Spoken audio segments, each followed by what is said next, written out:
बात कर लेते हैं स्टीफन मिलर की। उनको कौन नहीं जानता, बहुत ही पावरफुल शख्सियत हैं और व्हाइट हाउस के फैसलों में जो है उनका काफ़ी किरदार होता है, स्पेशली डोमेस्टिक लेवल पे जो जो फैसले किए जाते हैं। सो रिसेंटली सुप्रीम कोर्ट ने जो फैसले दिए इमिग्रेशन के हवाले से, जो तमाम के तमाम जो हैं वो हुकूमत के हक में आया, जिसमें असाइलम के हवाले से केस था, ग्रीन कार्ड के हवाले से केस था, डिटेंशन के हवाले से केस था। सो इन सारे फैसलों के बाद प्रेस ने स्टीफन मिलर को घेर लिया और उनसे अंदर की बात या हुकूमत की जो सोच है उसको वो जानने की कोशिश की। अब स्टीवन मिलर जो है वो इससे पहले ही बयान दे चुके हैं कि अमेरिका को बर्थ राइट सिटीजनशिप जो है उसको एंड करना ही करना है, उसके बगैर अमेरिका का कोई फ्यूचर नहीं है। सो पहला सवाल यही दागा गया कि अगर सुप्रीम कोर्ट जो है आपके हक में फैसला नहीं करती बर्थ राइट सिटीजनशिप के हवाले से, तो आप या हुकूमत का क्या किरदार होगा या आप क्या करेंगे इस हवाले से। तो उनका कहना यह था कि अमेरिका को इसको एंड करना ही करना है। यानी उसका कहने का मतलब था कि अगर घी जो है वो सीधी उंगली से नहीं निकलेगा तो टेढ़ी उंगली से निकाला जाएगा। उनका कहना था कि इसको एंड होना ही होना है, चाहे ऐसे चाहे वैसे।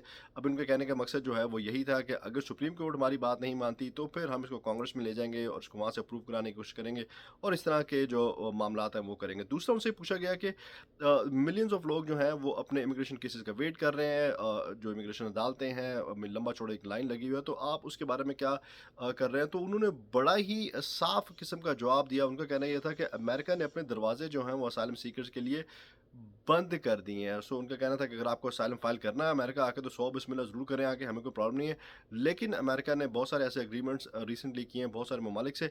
अगर आप फाइल करते हैं आपको आपको उन ममालिक में भेजा जाएगा, वहाँ पे रखा जाएगा जब तक आपके असाइलम के क्लेम का फैसला नहीं हो जाता। बाकी उन्होंने असाइलम के हवाले से बहुत सारी बातें की। उनका कहना था कि स्पेशली अगर आप मेक्सिको के रहायशी हैं या आप मेक्सिको से आते भी हैं, तो आप कार्टेल्स को पैसे दे के आते हैं, जो इटसेल्फ जो है एक उन्होंने सिन का वर्ड यूज़ किया, गुनाह है और फलाना और ढमकाना, जो कि कार्टेल्स को जो है वो ताकतवर बनाता है, उनके पास पैसे जाते हैं, ये होता है, वो होता है, फलाना होता है। उसके बाद उनका कहना ये था कि जो ये जो हेशन्स हैं, जो हेटी के रहने वाले हैं, वो हेटी में कैसे गैर महफूज हो सकते हैं। उनका कहना था कि हाँ, हेटी हेटी में जो है वो कई ऐसे इलाके होंगे, पॉकेट्स होंगी जो खतरनाक होंगी, जिसमें क्राइम जो है वो ज़्यादा होगा, लेकिन पूरा हेटी तो खतरनाक नहीं है। इसी तरह उन्होंने मिसाल दी, अगर शिकागो या अमेरिका के कोई जो ऐसे शहर हैं जहाँ पे क्राइम रेट ज़्यादा है, इसका मतलब ये थोड़ी है कि अमेरिकन जो है कहीं और जाके असाइलम क्लेम फाइल कर देंगे। आप कहीं और भी मूव कर सकते हैं किसी मुल्क में, मुल्क के अंदर ही, आपको ज़रूरी नहीं है किसी बाहर के मुल्क में जाए। और बहुत सारे, उनका कहना था कि बहुत सारे ऐसे जो क्लेम्स हैं वो जो है फेक ही होते हैं। वेलफेयर के लिए लोग आते हैं, फाइनेंशियल बेनिफिट्स के लिए आते हैं, इसके लिए आते हैं, उसके लिए आते हैं। इनमें बहुत कम क्लेम्स ऐसी तादाद होती है जो कि वाकई लेजिट होते हैं, जहाँ पे ऐसे ममालिक हैं जहाँ पे उनको रिलीजन की बेस पे ख़तरा होता है या इस तरह के मामला होते हैं। बाकी सब केसेस जो हैं वो तकरीबन फेक ही होते हैं।